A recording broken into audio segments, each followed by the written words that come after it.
આ બાળકોને આપણે જે અત્યારે કરાવીએ છીએ ને બધું મોટા થશે ને ત્યારે યાદ હશે. આ વાત ઉપરથી હું એવું કહી શકું, કારણ કે આ વાત 30 વર્ષ પહેલાની છે.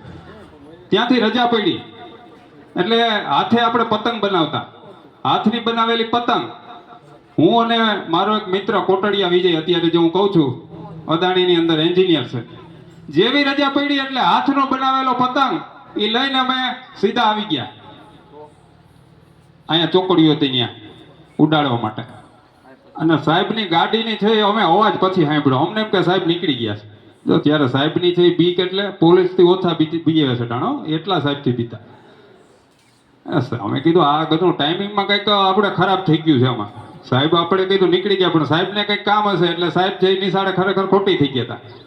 એટલે સાહેબની ગાડીનો અવાજ અમે સાંભળ્યો એટલે અમે નીચે બેસી ગયા. પતંગ છે ચગતી હતી, પણ અમારા નસીબ મોરા નથી, પતંગ હાડી પડી ગઈ અને પતંગનો દોરો છે એ રોડ ઉપર. એટલે સાહેબ નીકળ્યા કે હાલો દોરો કેમ અહીંયા પડ્યો, એમ નક્કી કંઈક હોવું જોઈએ. એટલે સાહેબે જ્યારે ગાડી ત્યાં ઊભી રાખી અને દોરે ને દોરે આવ્યા, તો દોરે અમે બેઠા હતા. અને પછી એને અમને એની ભાષાની અંદર સમજાવ્યું કે બેટા આ કરવાનું નથી. અને ખરેખર એ પછી અમે પતંગ છે ને સંક્રાંત ઉપર નથી ઉડાડ્યો, હાવ મૂકી જ દીધી છે.